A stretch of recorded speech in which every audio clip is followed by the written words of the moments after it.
everyone. Good morning, afternoon, or evening, depending on wherever you're joining us from. Welcome to the last, but certainly not the least, session of our gLOCAL 2006 series. This session is titled From Tools to Systems, Rethinking AI Use in Evaluation. We have an amazing panel with us today to discuss this. But before we introduce them to you, I'd like to set some context for you, the audience. In our first two sessions, earlier this week, we unpacked how AI is changing day-to-day evaluations. We discussed why human judgment remains entirely irreplaceable. Today, in this grand finale panel, we're trying to tie it all together. We're looking at how organizations can stop viewing AI as a series of isolated tools and start thinking about it as a connected strategic system that drives institutional learning and decisions, both of which are very essential for meal practitioners, for the nonprofit sector in totality. We think this discussion is especially critical right now. We're witnessing a massive global technological shift, not just in rhetorical terms, but certain projections as well. With some projections also saying it could soar from $189 billion in 2003 to $4.8 trillion by 2033. That's quite a big number. Yet when it comes to monitoring, evaluation, and learning, our sector operates under fundamental distinct set of realities. Today, we're going to be talking about exactly this tension where we are looking at technology, organization, and environmental challenges that our sector faces. I would like to also invite you, the audience, to use the chat box to share your views and thoughts. Is your organization currently using AI as a series of standalone tools, or have you managed to embed them in your system, in your core MEL systems to actually change how we track and make decisions? Drop your thoughts, your challenges, or even with some anecdotal references that you have, you'd like to share with us.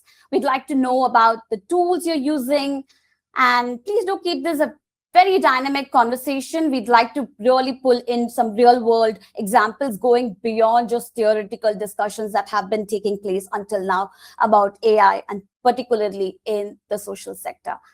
With that, it's time to bring in Vij, Swapnil, and Himanshu, our amazing panel here. Just a quick set of introductions about them before we dive into some questions for them. Vij is the CTO of MeraBills and former principal engineer at Google. He joins us with over 25 years of experience of global technology. Today, he's going to help us unpack data, infrastructure, security, and systemic scalability. Swapnil Agarwal is the founder of Dhwani Rural Information Systems. He brings extensive experience in driving digital transformation, organizational readiness, and practical technology adoption at the community and the grassroots level. And we have Himanshu Chaudhary, who is also my colleague, is principal consultant at the Fourth Wheel. She joins us with over 11 years of experience designing robust meal frameworks. And today she's going to help us unpack how evidence flows from data to strategic decision making. With that, welcome to our amazing panel once again, and welcome to the audience joining us from across the globe. With that, I think I would like to start with the first round, and I'd like to call it value versus hype in the ecosystem. So we would like to first maybe start with Vij. Vij, let's start with you. Given the massive market growth that I also just spoke about, this immense pressure on everyone, including the social sector leaders, to jump right on the AI bandwagon. From your experience, including leading teams at Microsoft and Google, how can a decision maker tell the difference between what's actual strategic utility and what's market hype? What are the entry level problems that meal practitioners, evaluators need to be looking at? What is what that what can AI solve for us? Thank you, Jayashree. I think it's a very pertinent question, but it's also a very broad question. So I'll try to answer it as best as I can. So AI by itself is a very old field, right? Like we've been using AI long before it exploded in the last few years. So I just want to be specific. When we talk about what we call AI today, it's a particular type of AI called large language models, right? Like the first of which most people saw as ChatGPT, and then it evolved from there. It's one of the most amazing tools that's been invented in my lifetime, at least. It's got potential for profoundly changing the way we work in a lot of different fields.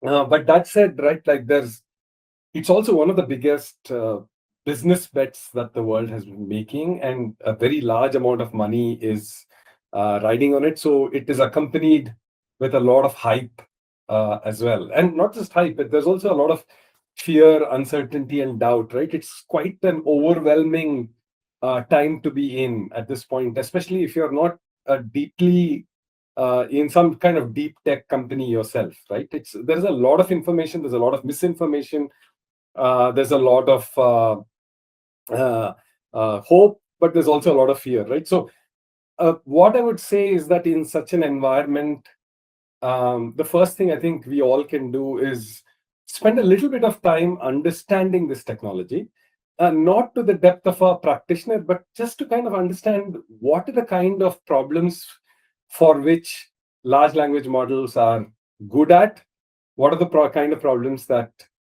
you should not be using large language models for. And even when you find a problem that it is good at, whether that problem applies to your organization, is solvable in your organization. For example, you may not have the kind of data that is required for AI to solve this particular problem for you. So under what circumstances will this tool, it's essentially a tool, will be useful for you? Understanding these 3-4 things, right? Like, at the end of the day, it's a tool, nothing to worry about, but like, where it's good at, what it's not good at, and whether this applies to your situation, right? And that applies to your situation could be about whether you have the right environment, data for you to be able to deploy this tool at this time, and also about cost and benefit analysis. So this does not require a lot of technical knowledge, and understanding this would kind of eliminate a lot of confusion that people have. And for example, you all would have seen this kind of memes floating around. They ask the LLM how many R's are there in strawberry, and it'll struggle to answer that because it's not designed for that problem, right? That does not at all mean this is not a good tool. We're just using it for counting R's in strawberry is not the right use of that tool. So getting a little bit of education, and one thing I would say is, if possible, while you're educating yourself or learning about this tool, get somebody who's also an expert at this tool, who you trust, who can bounce ideas off of and ask questions and so on. If you do this, I think a lot of different doubts and things like that will get satisfied.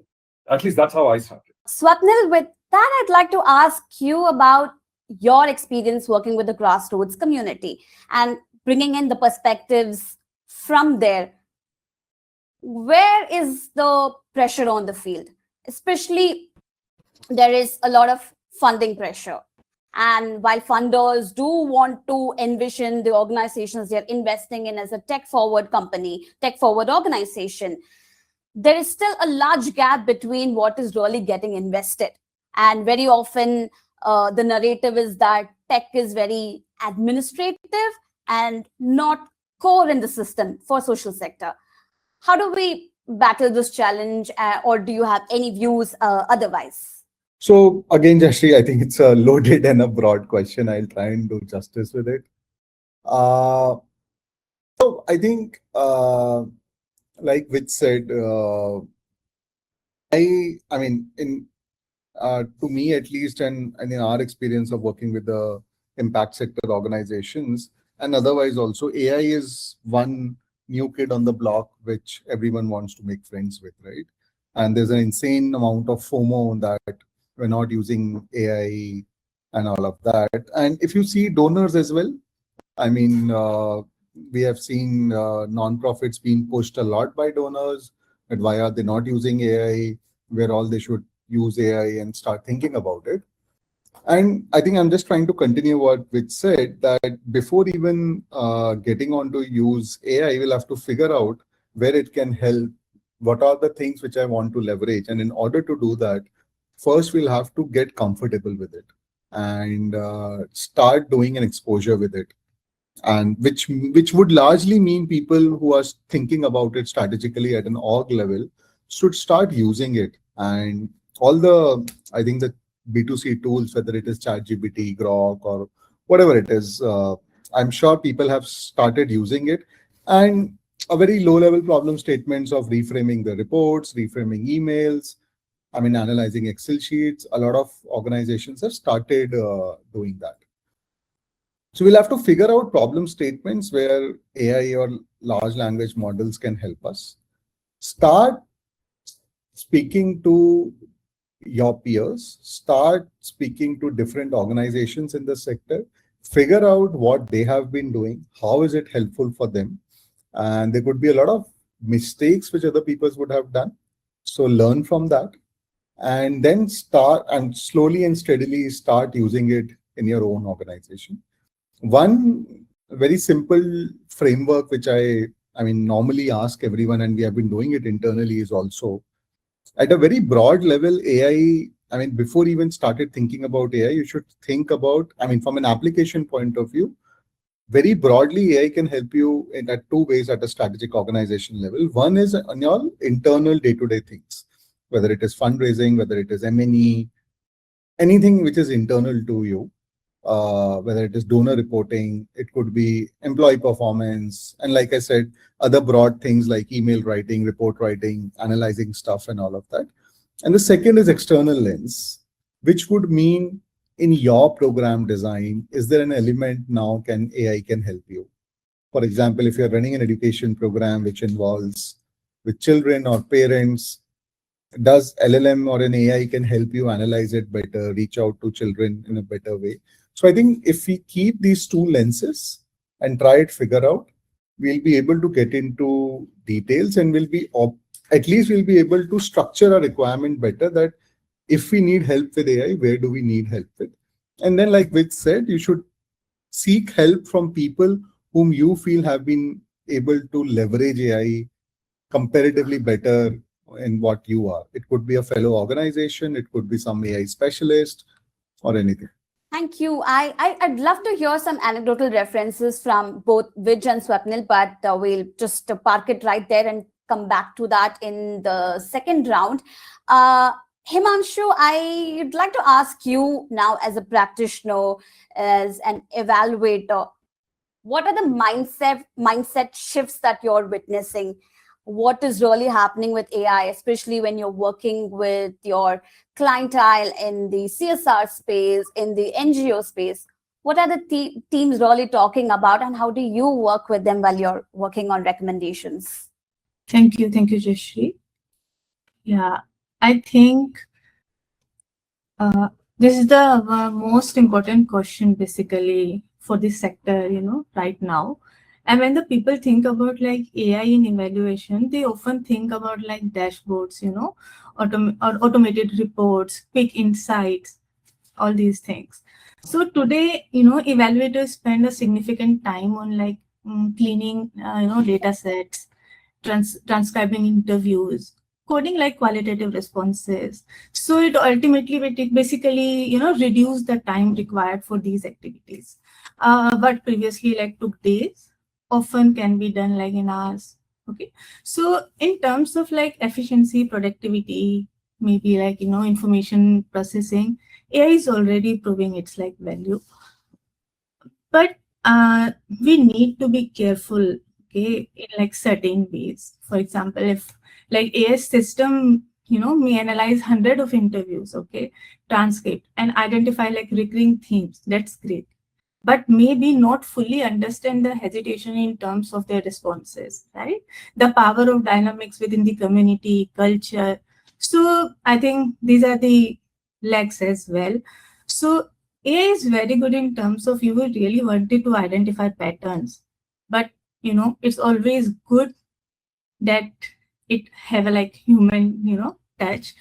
And I think when another challenge basically in terms of AI sometimes it's create a illusion of certainty. Okay, a beautifully designed dashboard can make us feel confident about the findings even when the underlying data is incomplete, biased, or maybe na poor quality. So we have to like take care of lots of things, and here is no question about that key. We have to use just AI. It can be like AI is for our support. So keep like human in loop, I think is the suggestion. Then maybe we just triangulate our findings, okay? Because whenever we collect data, so we have like various source of, it's quantitative, qualitative, okay? And we have various phases as well. So we just used AI just to support, particular phases, but it's always good if it's like, so future is basically evaluation is not AI versus human. It's basically AI powered evaluation, I think, with, human centered judgments as well. Thank you. I actually want to stay with you a little bit. You've already come to the question that I was going to ask you. Could you maybe get a little bit more into the details and talk about the different thematic areas that we work with, be it gender, be it agriculture, education? What do you see AI like in these spaces? How do we build a system that has traditionally been very rooted at the grassroots, involving people, and now if tech has to replace the system, is that a possibility? What are the cautions? What kind of system do we have to really build? So I think that's exactly where I think the conversation needs to go. And so most of the organizations like today's are just experimenting, with AI tools. Yeah. And like, but few are building like AI enabled evaluation systems. I just feel that. So when we talk about like, sustainable system, the question is basically, question is not whether AI can analyze data. Today's AI can already summarize, 1,000 pages of field reports, your identified pattern, data set, even generate hypotheses as well, okay? So real challenge is designing a system where people can trust those outputs. So use them confident and use them basically confidently and confidently use them in like a decision making as well. So I think one is AI ready dataset infrastructure. Okay, most of the organizations have like spreadsheet across surveys, monitoring platforms, Excel sheets, field notes. But before AI can create value, data streams are to be connected. Okay, it's not like it is based on the based on the one point. So and which I earlier mentioned as well, like the human touch. Okay, so AI should be like, AI should not be the final decision maker. It should be the first analyst. Okay.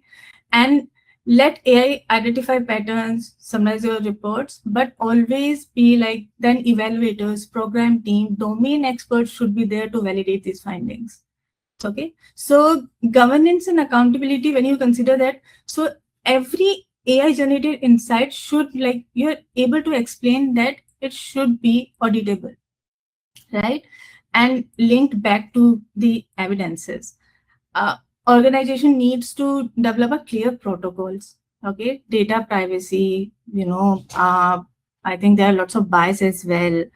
What about the quality assurance? Then human oversight. So trust doesn't come from the AI model. Basically, trust comes from the governance around it.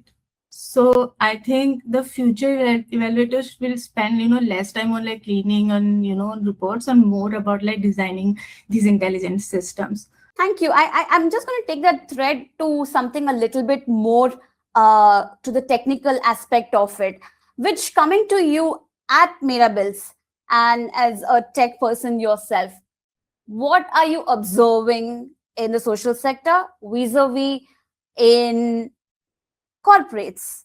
What is the trajectory looking like with tech? Do we need to speed up or do we need to slow down? What kind of a tech system do we have to build? Please explain this to someone who might not understand tech, but right now everyone is very curious. What is tech? I don't think the pressures that the NGO sector or the impact sector is facing to use AI is different from the pressure that are there within large corporates. Equally, there is pressure to adopt AI.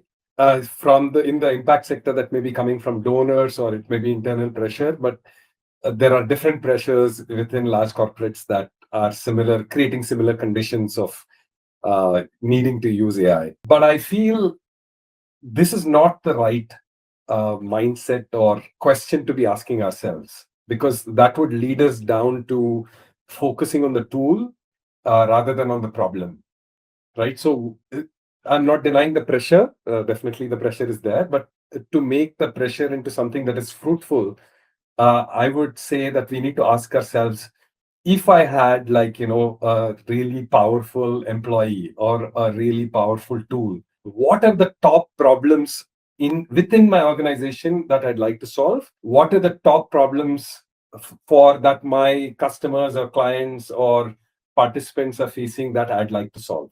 And start from the problem statement, right? There's a saying, if you're holding a hammer, everything looks like a nail, right? So the AI is a very big hammer.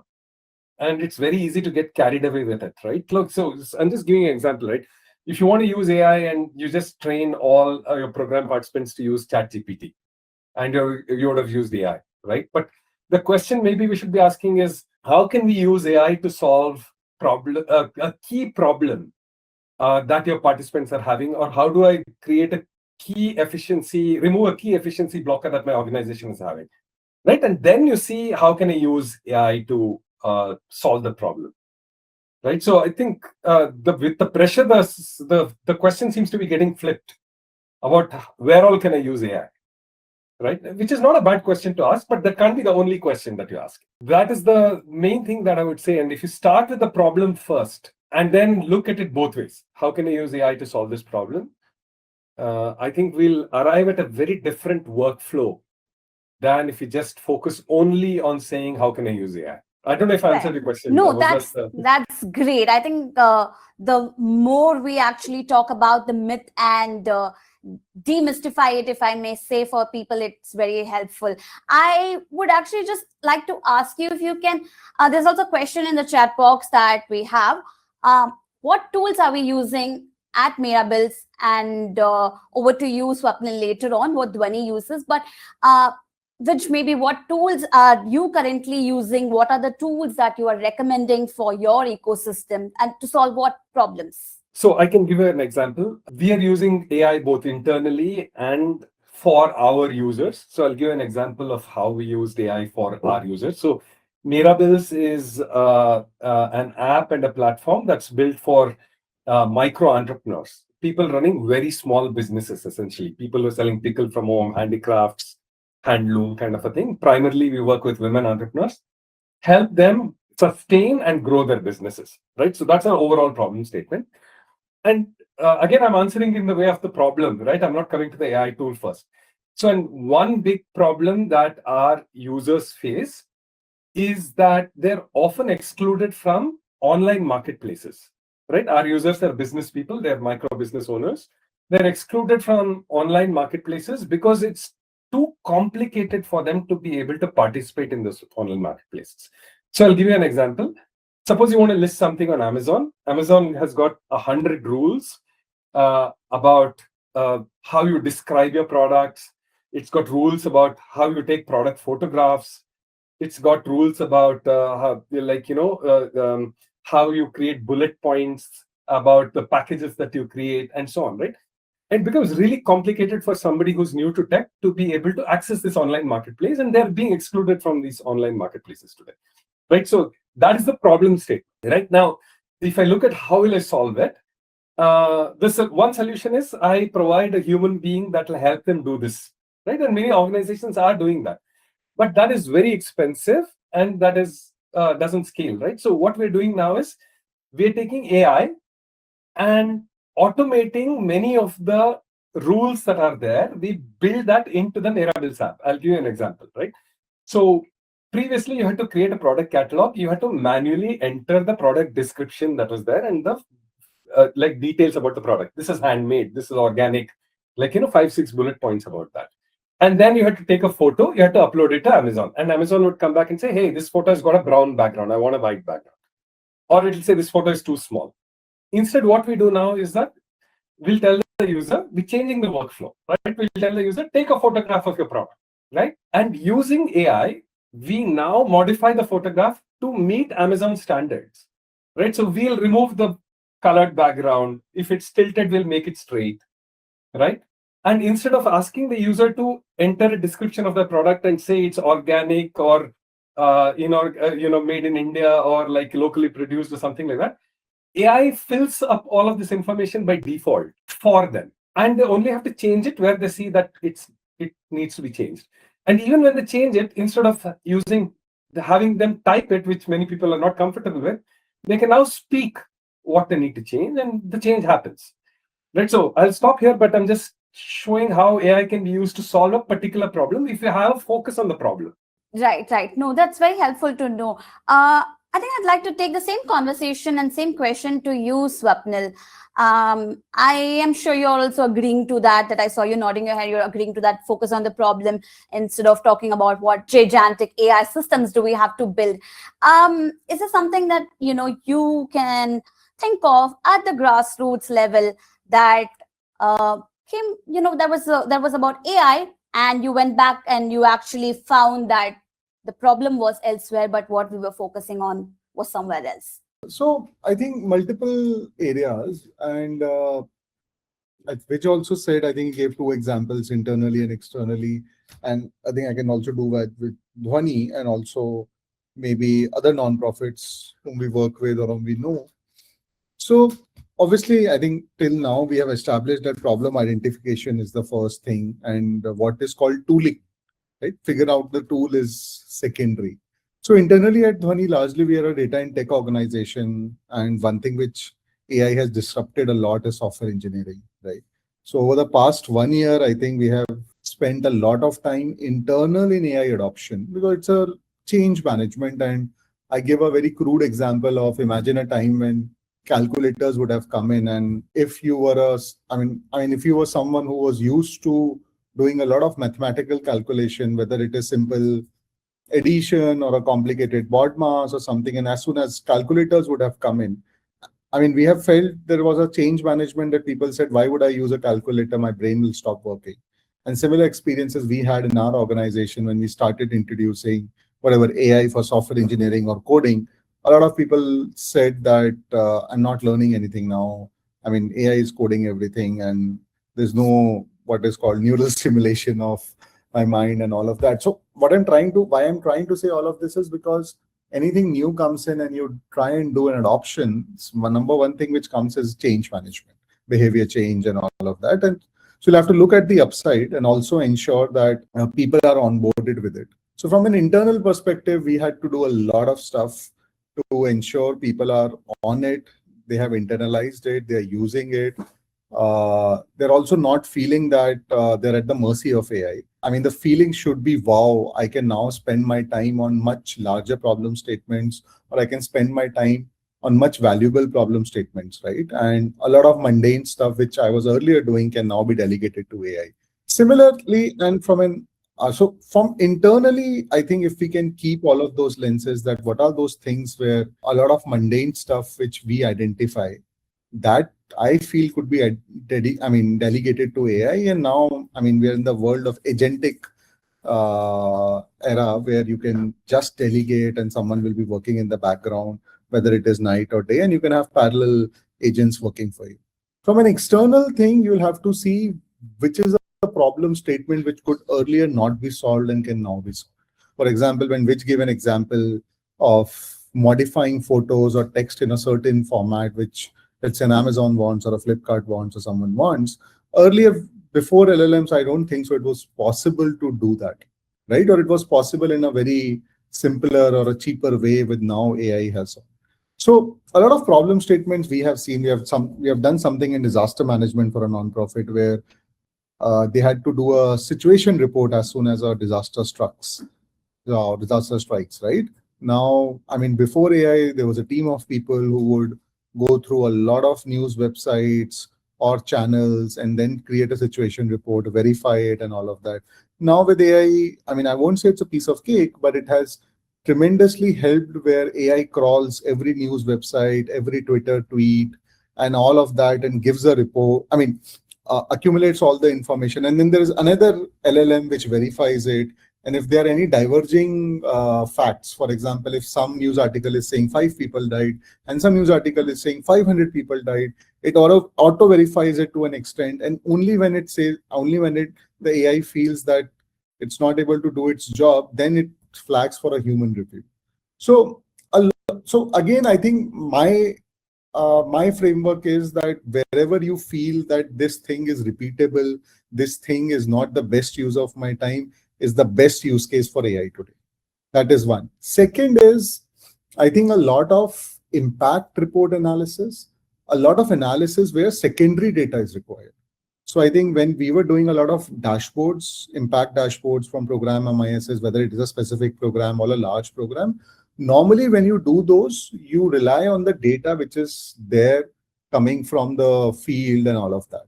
But with AI, what I think what we have been able to also do is AI also has access to a lot of secondary data, which it already has access to.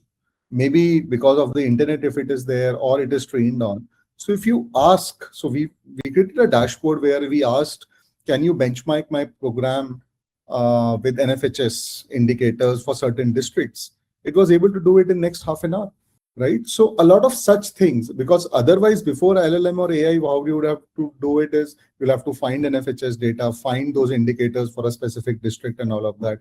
Here I just asked because I assumed it may have access to NFHS data. And since NFHS data was in public domain, it was able to do that. And now the best part is that person also understands why are you doing it. So it would also ask you follow-up questions.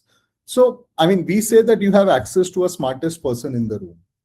So use AI as an extension of yourself. Assume that you have someone who, I mean, I say this all the time that the AI is, I mean, it's more smarter than me, has access to more knowledge and information than me, then why would I not use it? Thank you. That's very helpful. I think I have a very common question for the three of you, since you also did touch upon the NHFS data. So there is plenty of data out there, be it for the education sector, for agriculture, multiple reports that we have nationally and also internationally. But how much of that is reliable? How do we approach this with the larger ecosystem that we work with?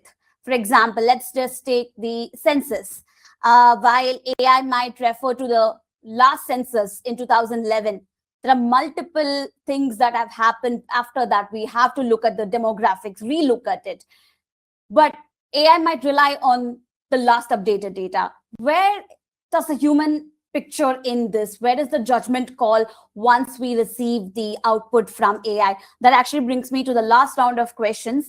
And please feel free to share with some anecdotes over to the three of you. Maybe Swapnil, since you mentioned it, I'll start with you.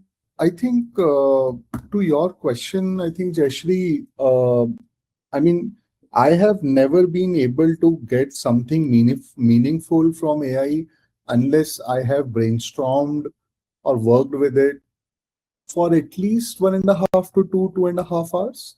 So I think why I'm saying this is that AI is not a magic wand. So the example which you gave, like if I'm doing something, when I say, okay, can you benchmark it with census, whatever, some data from the census, might hallucinate, it might take it in a very different interpretation. So the last thing you want is that you just ask something and whatever AI does is you take it as it is. Then, I mean, we are doing, I mean, we are doing complete damage to the work stream or the task at hand. So I think, like I said, it's a robot, it's an agent who has its mind of its own, but you'll have to give complete direction, you'll have to supervise, you have to review. And I have had many cases where I have asked AI that, have you audited it? Have you reviewed it? And it said yes. And then there is a problem and say, why there's a problem? Said, oh, sorry, it's my bad and all of that. And I mean, we all know it has done that.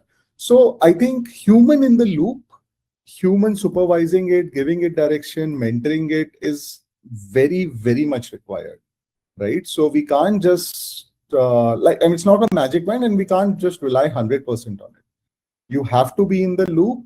You have to ensure how do you do it. So I think the best part about using AI is when you see that, like I said, a lot of things which take a lot of time and are not so valuable, when AI is doing that, you get to focus on much larger things. So that feeling, if you start getting, I think we have seen, and then you get a feeling that you're doing something much beyond. That's one. And second, I think an internal, not relevant to the question, but I think an internal litmus test or what people call it, a water test, if you have to do a quick test, if you have to do how much you are dependent on AI or how effective you're using AI is. If tomorrow I take away all your AI subscription and tools, will you be able to work? Will you be able to go to the same life again? If the answer is yes, then I feel you are not using it to the extent. But if the answer is no, then try and use AI there's also a call which you need to take. I'm not saying we should be 100% on AI, but I think today, if you ask us at Dhwani, at least, if I take away all the AI subscriptions, our team will feel handicapped for a certain moment of time, because now they have gotten into a habit of delegating a lot of mundane work which they were earlier doing now with AI. I'm smiling because that's the talk that we also have very often at our organization. Sharon, who is one of our co-founders, is going to be very happy that you've said it as well. So Sharon, if you're watching this, I'm sure you're loving this conversation already. I am going to ask the same thing to Vij. What do we really have to be cautious of, especially when we have the results from AI? Where do we come in as with a human judgment, of course, but where do we question the AI system that we have built, and what are the course corrections basically an organization has to do? So first of all, I second whatever Swapnil said. I just want to bring a different lens to this, right? So if you look at the process of the work we do in a very general way, right? Like I touched upon the first step, which is problem identification. Right, but let's break that flow further down. So you are assigned a problem, or you feel a certain problem is important to do. You identify the problem, and there could be many problems. You zoom into a particular problem and you say, I want to solve this problem. The next step generally is solution design, right? That is, you understand, how can I solve this problem? At this point, you're not actually solving the problem, but you're evaluating the various solution options. And then you're saying, this is the solution that I'll pick, right? So to give an example of a very trivial example, I want to go on a vacation is the first problem that I have that I want to solve today. I might have other problems also. I don't have enough money. I'm not sleeping well and all of those kind of things. But today, of all those problems, I've chosen that I want to go on vacation is a problem that I want to solve. The solution approach, when I say solution approaches, I will say, hey, I will do this by creating a list of places that I want to go to. I've not created the list, but this is the approach to my solution. I'll create a list of solutions. I'll create a list of possible dates. I will find out how much it costs for each of them. I will see whether I want to go to a beach, or I want to go to a mountain, or I want to go to a yoga retreat, or some of those criteria, parameters. I'll identify the parameters, and then I'll evaluate each of the options against this. That is my solution approach. Right. The third is solution implementation. I will actually now go and say, these are the 10 places I want to go to. For each of these 10 places, here's how it ranks on the parameters.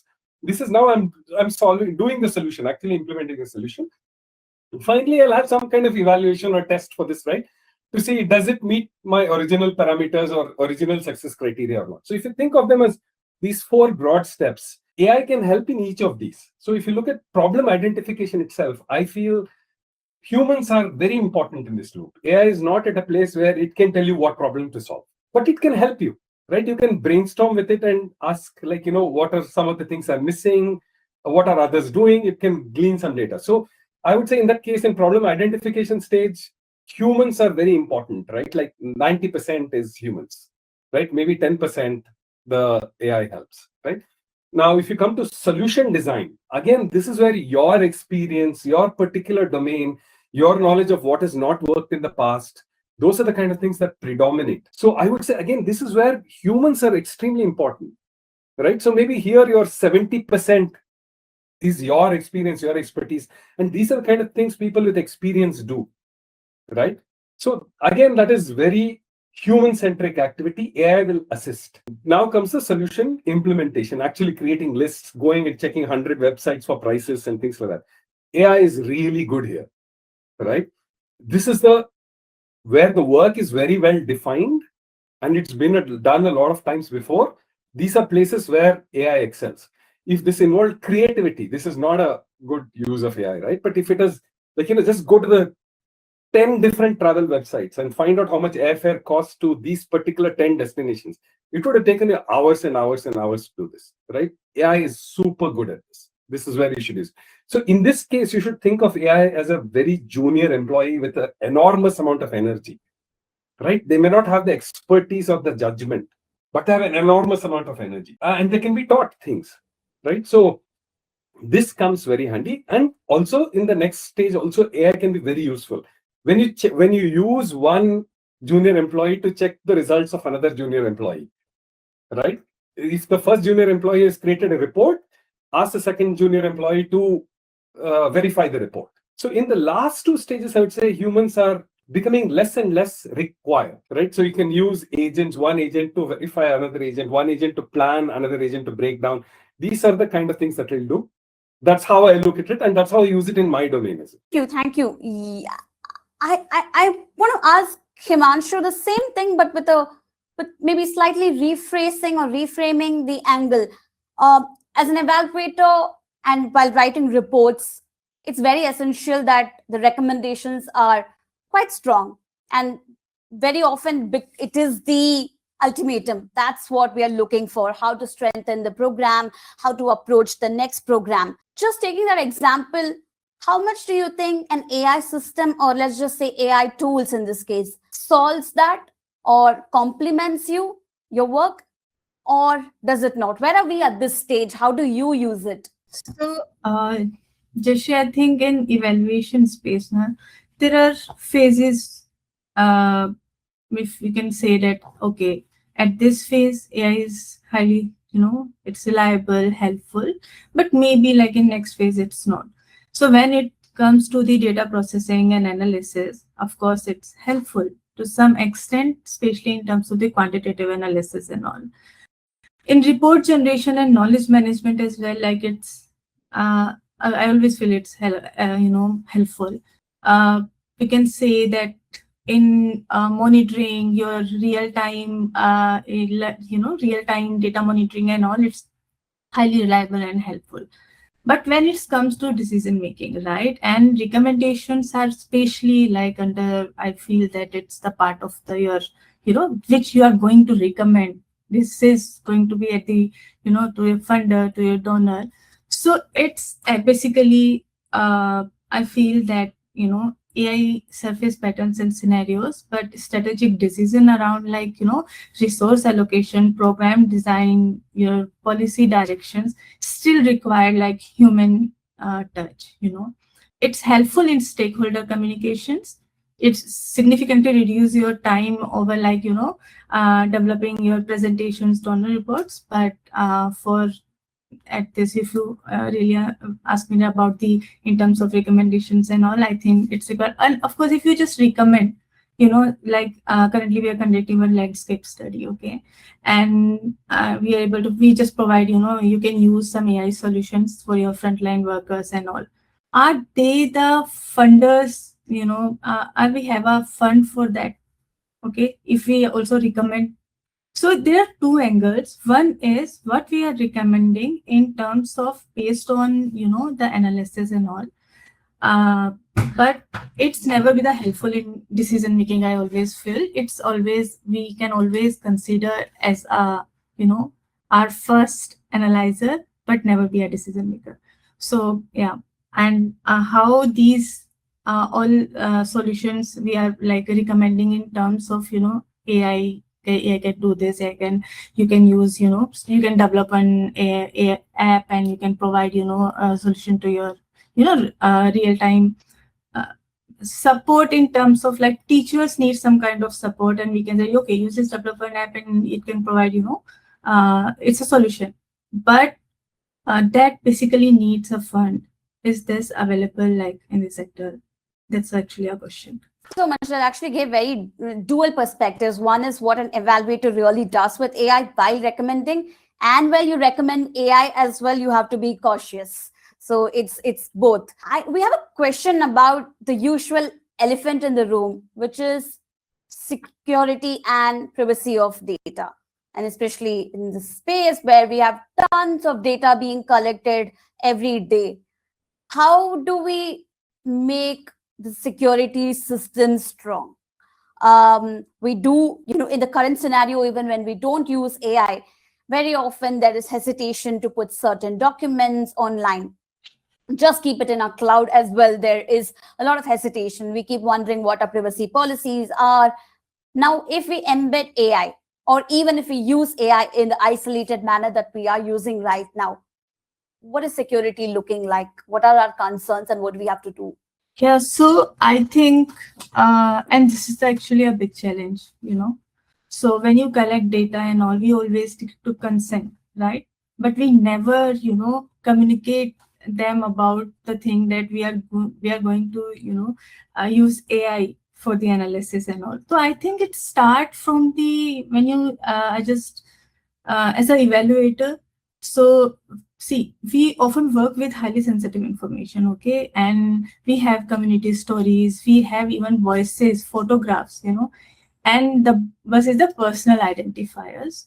So it should be, first thing is that organization should have a data policy, okay? Personal identifiers should be removed, right? And the goal is to understand the patterns and outcomes. So not to identify individuals. So there might be a protocols within the organization. There should be a standard, policy. Then how you're going to use, AI even within the organizations. And also, you have to communicate to the community. Okay, hey, we are going to analyze this data through AI. So everybody should be aware about this. So basically, organization need to clear policies on where data is stored as well, who is going to access it, and which AI tools are approved for use. Okay, it's not like something that maybe like currently most of them are using. We are using ChatGPT, Claude, and thing, and maybe after a few weeks we have like some other new tool. So it's not okay if new tool is there and we are going to use that. So organization should convey this clearly. Okay, after we approve that, then you are able to use that. So it's basically start at the high level, and we have to just develop a policy and standard protocol within the organization. Yeah, thanks, Himanshu. I think that's something that we do at Fourth Wheel. We're very concerned about security. I think that's something we keep circling back to. How do we keep training ourselves and retraining ourselves while technology keeps getting updated? It's also very essential to be updated on security and privacy policies as well. Which I have the same question for you. How do we build a system that is security strong? How do we address these concerns? So I'll answer with a more general question, right? I think you're talking about data security and application security and things like that. These are extremely deep and difficult technical domains. I spent years at Google working on security. So what I would say is that if you're not a tech company yourself, this is not something you should try to solve by yourself. Leave it to folks like Dhwani who have got experience in building software systems, or consult with folks like them. This is not something that's learnable by a person who's in an NGO or an impact space. And mistakes here are often costly. You can see how the CBSE papers got leaked and things like that because it was built by somebody who's not an expert in this space.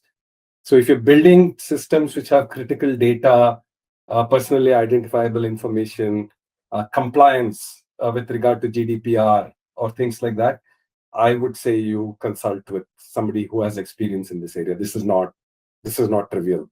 Thanks. Swapnil, would you like to come in and elaborate more on that aspect of the work that you do? See, from a data insecurity, I think I have a different view on this.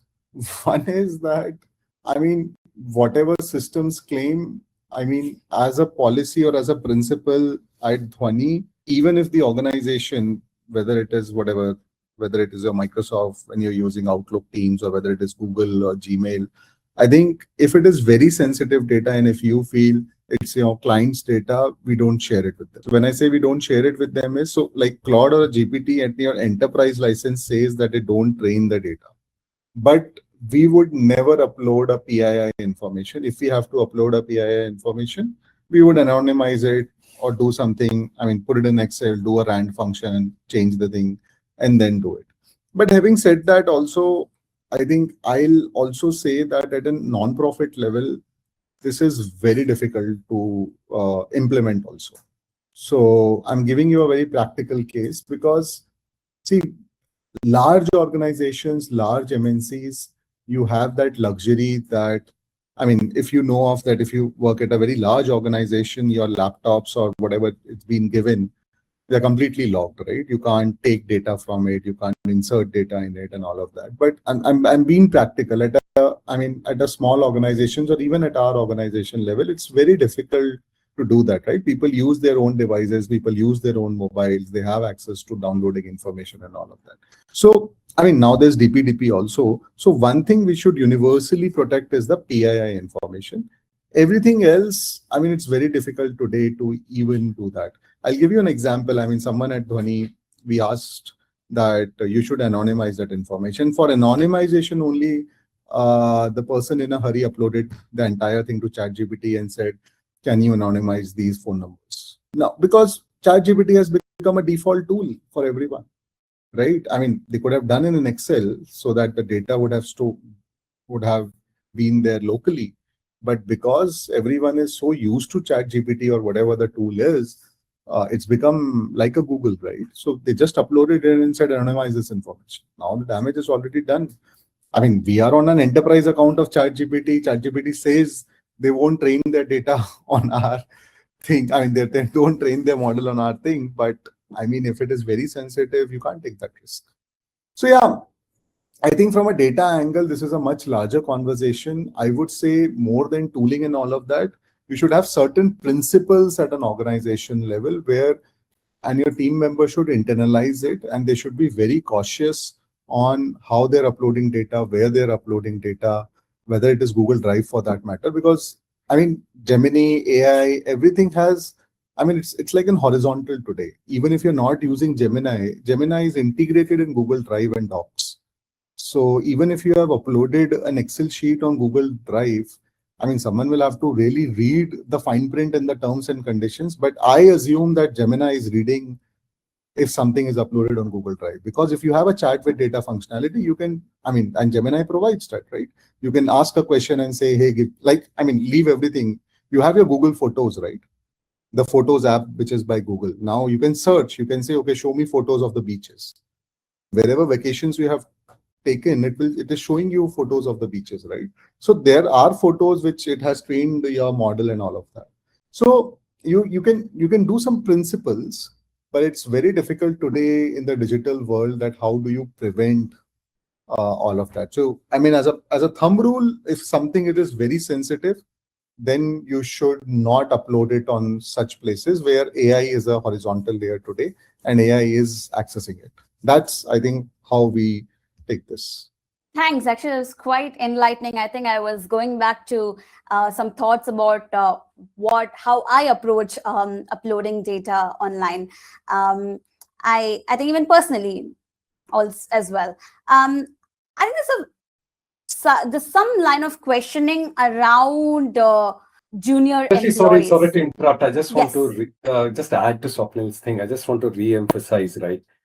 Anytime you feel you have large volumes of interesting or important or personally identifiable or risky data, right? I would strongly urge organizations not to try to secure it themselves, right? You should get a data or an information security expert after a certain point to at least consult with you. It's very easy to have the semblance of security where you've done some things and you think that it's secure and everything is good until you have the first data breach, right?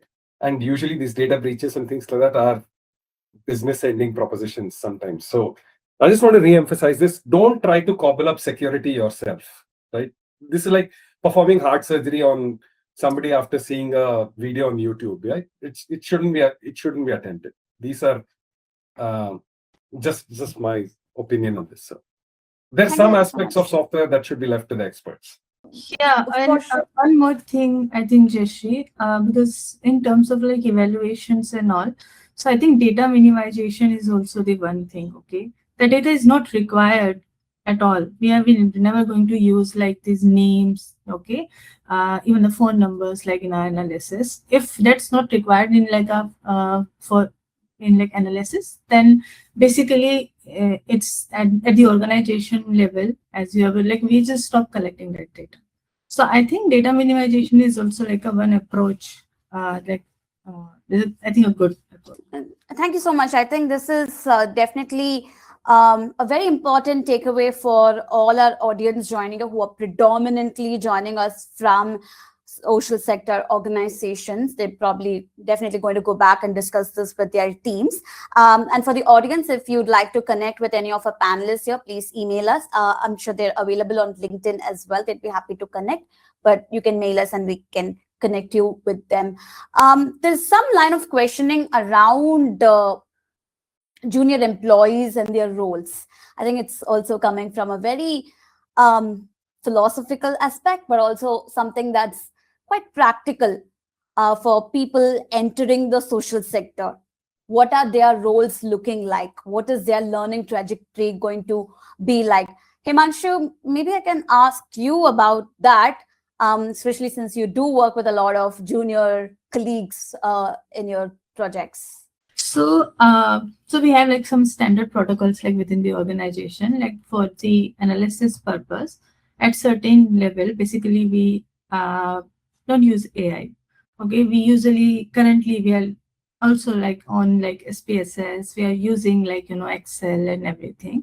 Yes, for like, of course, for the complex analysis and all we are using, but with after like there is a data team. Okay, then that data team basically analyze whole data, and then they are able to use that data with analyze data with the help of AI. And I think for the learning purpose as well, so for analysis point of view, if I say, and even for the reporting and all, so I think basics is necessary. Okay, so AI sometime it's like usually it's helpful, but it will be good if if some tasks are we are able to survive like without AI, then it's really good. And we usually emphasize on that currently. So we just basically blocked AI at some phases. So we are not going to use, basically, if the simple data is there and we are not going to use AI. So these type of approaches we are currently practicing at the organization level. But I think, and for new learners, for there are lots of executives, there are lots of team members, we have trainees as well. And for them, I think we just we have just from the last 2 months we have adopted this practice. So and it's really helpful. It's because now they are even for the simple email writing and all, we have stopped like using AI. Thank you.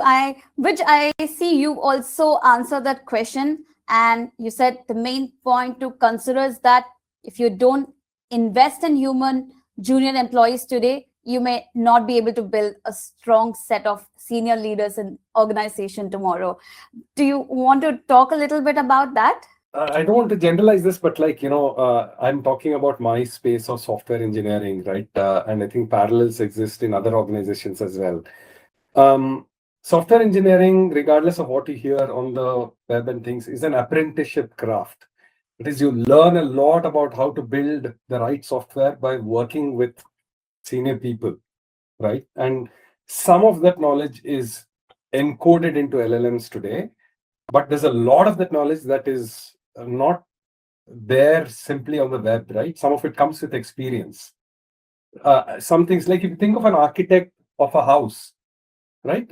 Everything that they do is not about how to lay bricks, for example, right? But it's like, where do you put a wall that makes the house look good to a customer, right? Like, what makes the customer feel like they're in a really nice space versus something that's cramped or makes them feel claustrophobic. These are not things that are these are things that require human judgment. And the way you get that human judgment is you build 100 houses, right? And you talk to 100 clients. This knowledge is not going to scale up in LLMs today, and it's looking extremely unlikely. So today's junior employee equivalent LLM is very, very unlikely that you'll have a senior architect level LLM anytime in the future. So it's inevitable. You cannot. But what I meant by that is that the junior employee will start working differently today. While they would have spent 10 hours doing an extremely repetitive task from which the learning that they got was maybe half an hour's worth. Now they'll get that half an hour's worth of learning, but the AI will now do that 10 hours worth of work for them, so they can move on to the next task. So the rate at which a junior employee learns can be improved dramatically today, right? And their burnout or the number of junior employees that you need potentially can be reduced, but you cannot do away with this thing. Otherwise, you won't have the next set of people in your organization or your field. I hope I answered that. Thank you. I think that's a very good positive note to end on. I'm going to pause a minute before we conclude the session and ask all the three panelists, are there any questions that you have seen on the chat box, on the Q&A box that you would like to elaborate on? Maybe you can spare a few seconds to just take a look at the questions that our audience has put for us. Anything that you would like to touch upon that we've not, but is very essential, and also given that we've had some amazing response over the chat box as well.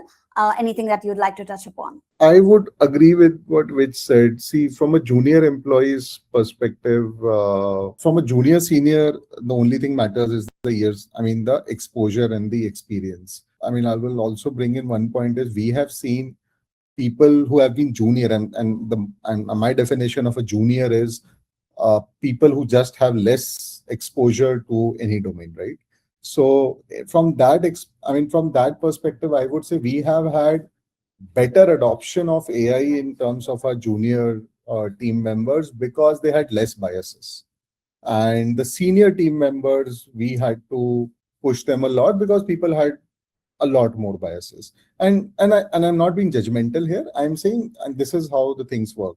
So if you see from a sheer output perspective, from a delivery impact perspective, I would say people who were freshers or who had less number of years of experience or exposure to the domain were able to adopt AI well and were able to deliver results faster and better with the supervision of senior employees, right? And when senior employees were supervising it, and when they noticed that the quality of work which is being produced by AI is at a decent level or is at even better what they have been doing, they also boarded the bandwagon. That has helped.